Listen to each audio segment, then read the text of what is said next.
As a teenager, my family and I lived in Margaret River. Margaret River is a really special part of the world. It's completely unique. It's really diverse in its climate and its terrain, and it's renowned for its amazing wineries and food, as well as some world-class surf. So it's a really special place to spend some time.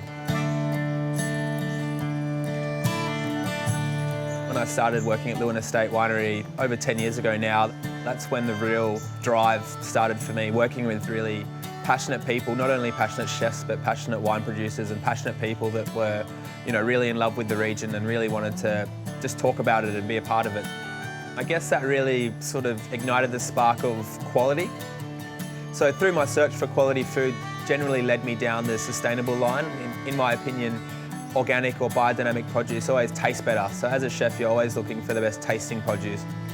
I have a very holistic view, looking at the whole production of food, including how it's packaged, how I receive it, how I can minimise the waste from it, and then to a point of cleaning up my kitchen chemically free, which is really important, and I think it's too often overlooked.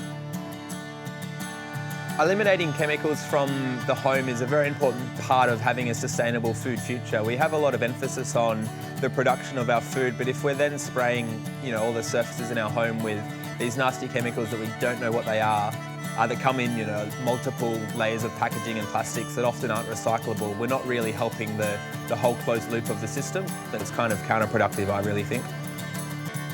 For me, it's a real joy to have a product in which I can eliminate having nasty chemicals in my home, to clean surfaces, etc., as well as the amount of packaging and waste that comes along with that. ENJO is a product that lasts for up to 3 years, as opposed to something that lasts 3 weeks that you have to throw away. So I think it eliminates chemicals and it eliminates waste, so it's a perfect match. My generation are really sort of changing the mentality of putting a lot more focus on their food and their impact on the environment. Chefs are really looked at to teach people about food. We're really in a position to educate people.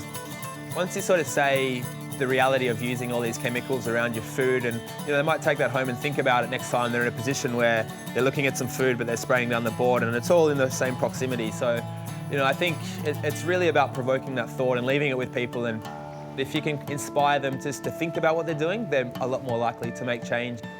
Change won't happen overnight. It's a sort of gradual process, but it's all about inspiring that idea.